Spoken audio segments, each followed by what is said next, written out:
Hi hello welcome to cube TV. నేను మీ Saritha. CM Revanth Reddy కొన్ని అంచనాలను బలంగా నమ్ముతున్నట్లు తెలుస్తోంది. తెలంగాణ అసెంబ్లీ ఎన్నికలకు ముందు ఆయన వేసుకున్న కొన్ని అంచనాలు నిజమయ్యాయి.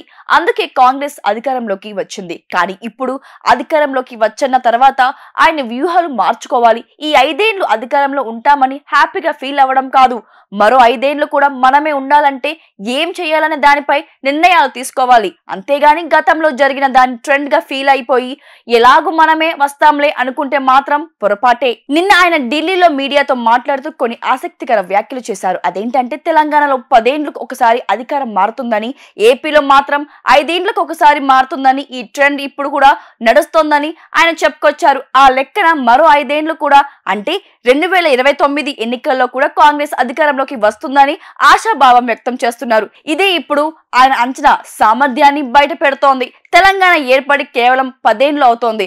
ఈ 10 ఏళ్లు బీఆర్ఎస్ అధికారంలో ఉంది. బీఆర్ఎస్ 10 ఏళ్లు ఉంది కాబట్టి కాంగ్రెస్ కూడా 10 ఏళ్లు అధికారంలో ఉంటుందని రేవంత్ రెడ్డి అంచనాలు వేసుకుంటున్నారు. కానీ బీఆర్ఎస్ ఉండటానికి కారణాలు చాలానే ఉన్నాయి. రాష్ట్రాన్ని సాధించిన పార్టీగా ఆ క్రెడిట్ బాగా కలిసి వచ్చింది.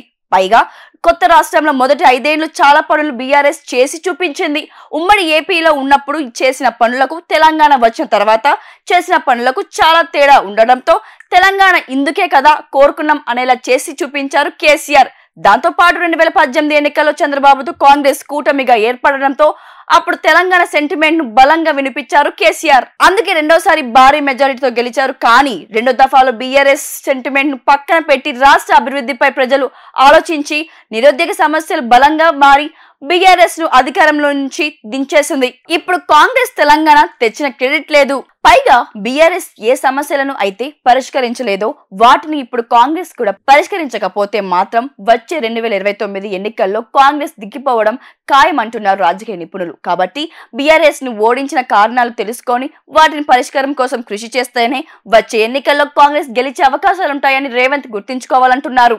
ఇప్పుడు ఆపరేషన్ లేకుండానే మోకాళ్లకు ప్లాస్మా ట్రీట్మెంట్. మీ ఆర్థోపెటిక్ సమస్యలన్నిటికీ రోబోటిక్ టెక్నాలజీ ద్వారా తక్కువ ఖర్చుతో శాశ్వత పరిష్కారం. Free consultation. ప్రతి ట్రీట్మెంట్ పై 20% డిస్కౌంట్. ఈ ఆఫర్ కొద్ది రోజులు మాత్రమే. త్వరపడండి. V9 hospitals 9281465842.